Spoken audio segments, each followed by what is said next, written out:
Emma Dent Coad, who was the Labour MP in Kensington in 2017 until 2019, has been blocked from standing to represent Labour in Kensington. She's been blocked from even appearing on the long list of candidates, considering that she's been the only MP in Kensington for the whole of my lifetime. I don't remember anyone else as Labour being an MP. I mean, the only Labour MP. She's been a councillor for 20 years, and it's one of those stories that we're getting, but it's pretty shocking. And I wanted to find out what people in Kensington, activists in Kensington, thought about this, and I spoke to Leearna, Oliffe, and Moyra Samuels of the Grenfell community campaigners. It's shocking but unsurprising, because I think we've seen this pattern within the Labour Party. She's not the first person on the left to be deselected or not selected. But given the nature of the community and what we've gone through, I think it's incredibly short-sighted. Emma was elected 4 days before the fire. She's done the journey with the community in terms of the aftermath. She lives here. She knows that she's been a councillor for 20 years. Why would you not put her on the long list? So that, I think we feel I feel it's vicious, it's nasty. It's Labour's desire to purge the left, which they've been doing quite systematically since they started attacking Jeremy Corbyn. Yeah.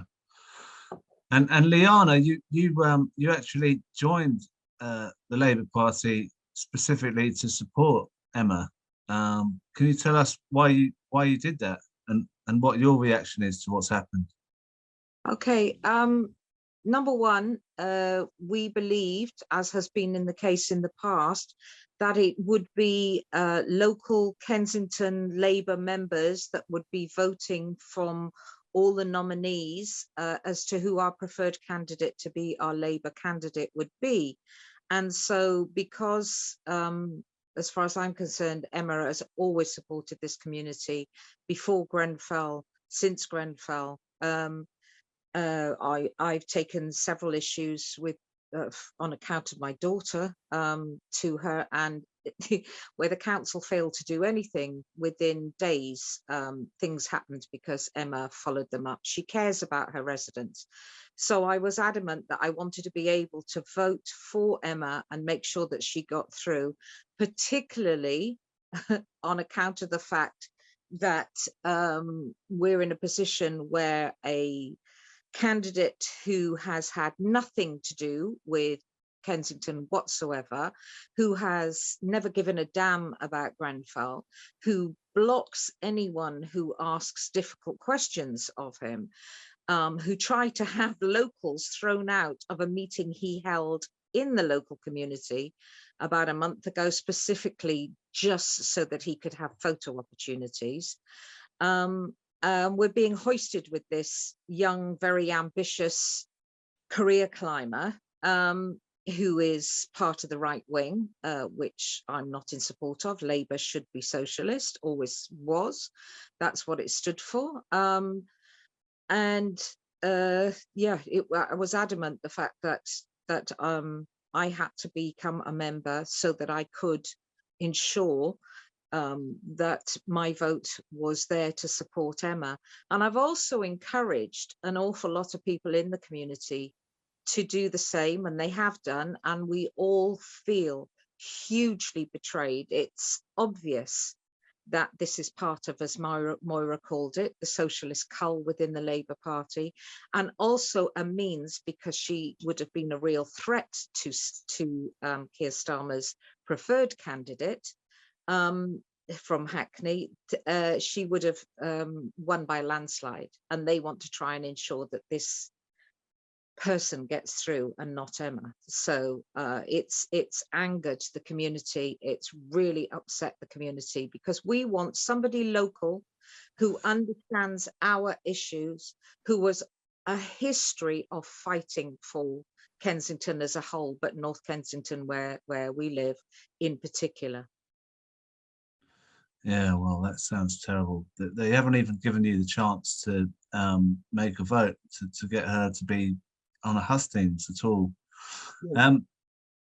Moyra, what about the Grenfell issue? I mean, how does this show up Labour on Grenfell? Because that's probably one of the most horrific events that's happened in this country for decades, of showing up failings of the system on a massive scale. And everybody was so, at the time of Grenfell, was saying this will never happen again. We've all got to support people around Grenfell. How could Labour put political factionalism ahead of having someone there who has been around and knows all the people in that area in North Kensington who are doing so much to get justice for Grenfell? I think my immediate reaction has been the community has been silenced by the Tories, and now we've been silenced by Labour. And it actually doesn't bode well with regard to how seriously Labour is going to take the whole question of building safety, which is a nationwide issue, how seriously they're going to support the community's fight for justice, because, you know, the fight for justice is not over. And I'm afraid to say Starmer's record, you know, it's not exactly shining. We know what his role was in the CPS. And I think we are extremely concerned that he will continue to prevaricate, to put off, to support or favour the developers rather than actually, you know, ordinary residents. And I think, as Leearna said, people think it's a complete betrayal. And I think it's shocking that a community that's gone through so much, from Grenfell to COVID and now a cost of living crisis, cannot have their voices heard. You know, it bodes ill for actually a future possible Labour government. And I think it sends a very clear warning to us that we're going to have to take them on. In the same way as we had to take on the Tories, we had to challenge them in all sorts of ways. We are going to have to challenge Labour, because we don't believe, just looking at Starmer's track record so far, looking at the Labour Party's track record so far, that actually they're exactly on the side of working class people. Mm. You know, and what we need is a government or an opposition that is going to challenge some of these things, and that is going to see some kind of end to the corruption, to the profit making of the construction and building industry, because it's not just the Grenfell community, as I said before, that's going to be impacted. There's leaseholders, there's, you know, mortgage, private renters. The whole of the country is faced with this crisis that we don't believe that Labour has the actual will to take on. And we're just going to have to mount a fight, and fight we will. Well, it seems to be the case all over the country, that people feel disenfranchised politically. And how do you feel, Leearna, about the Labour Party? I mean, you're now a member because you wanted to support Emma, but not having a vote, would you vote Labour in the next election if Emma isn't the candidate?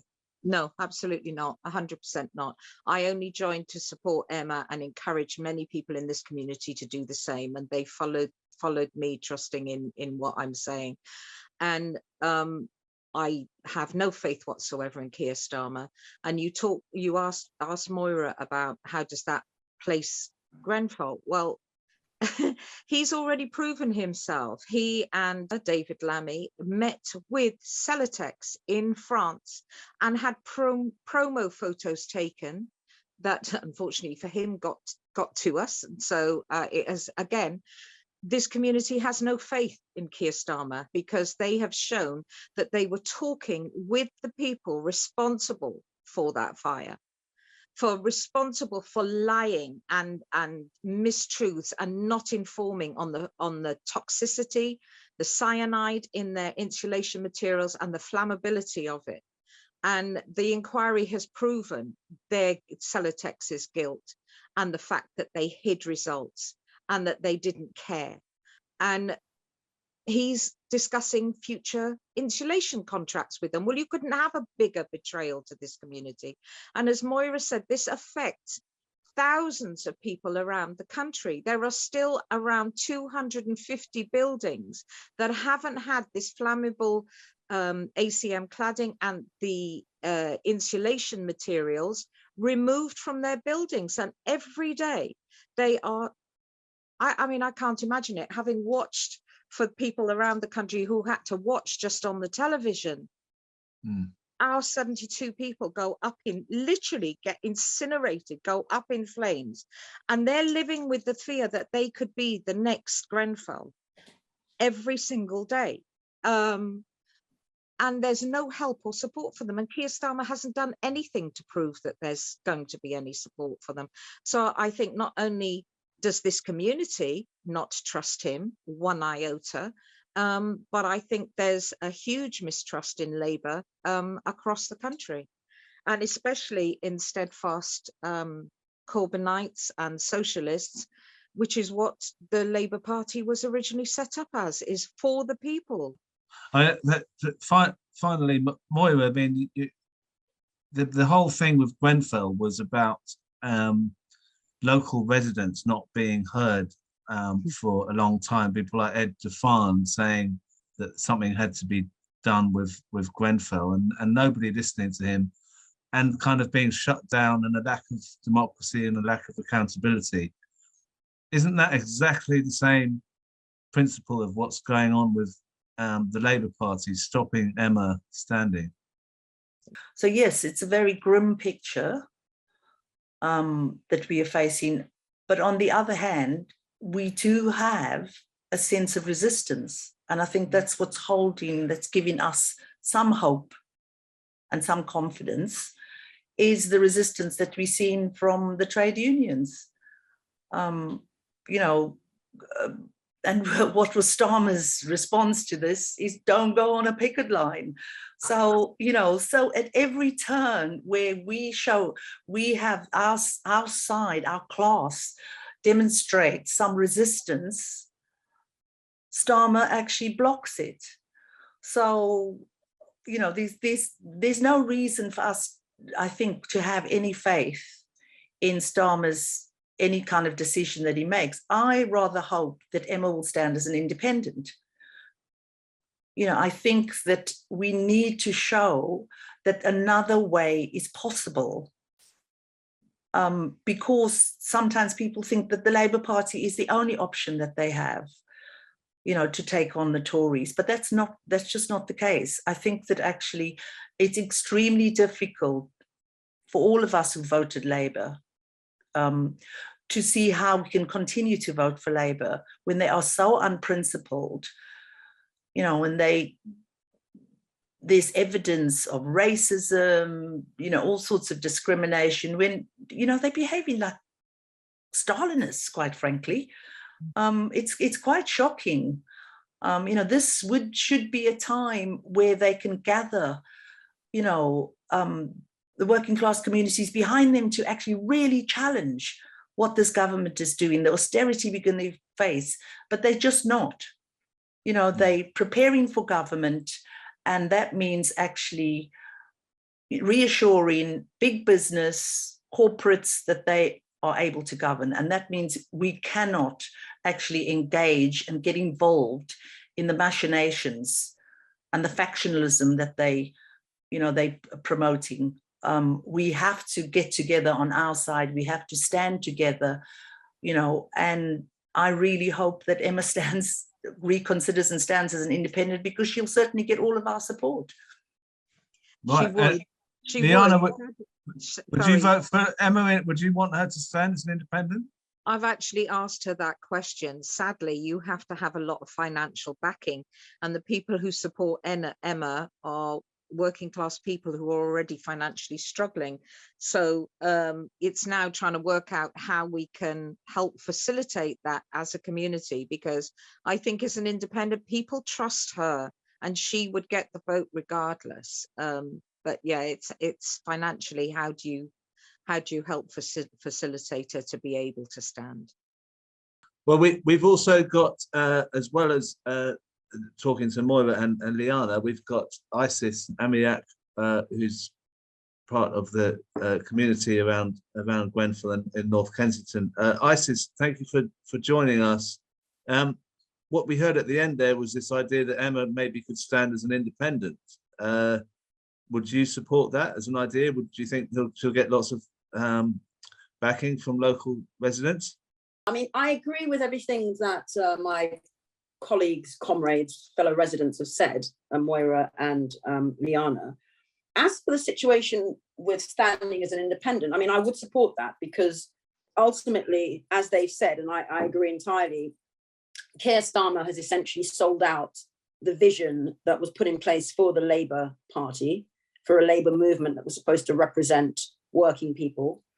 In addition, for me, as a woman of African heritage, I'm very concerned about the findings that have come out in the Labour Party papers, in the Ford report, which have indicated the extent of racism, Afrophobia, anti-Black racism, people call it. I prefer the term Afrophobia, and the treatment particularly of African members of the movement, and also, of course, the Islamophobia that's been sort of brushed on the carpet.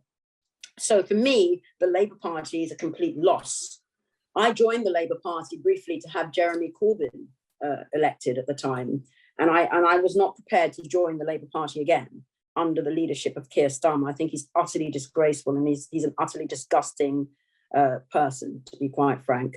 So for Emma, who is, as my two fellow residents have said, the only viable candidate for North Kensington, who really thoroughly overstands our community, has stood with us from way before Grenfell, has supported the many campaigns that we fought. She is ultimately the only person that I can see representing us. So whether she is a member of the Labour Party or an independent, I would certainly vote for her. And I believe that most of us would. And, I think one of the tragedies of the situation is that Emma, 4 days, as we said, before the Grenfell atrocity, she was elected MP, the first in how many ever, certainly in my lifetime, as you said, Crispin, and yours.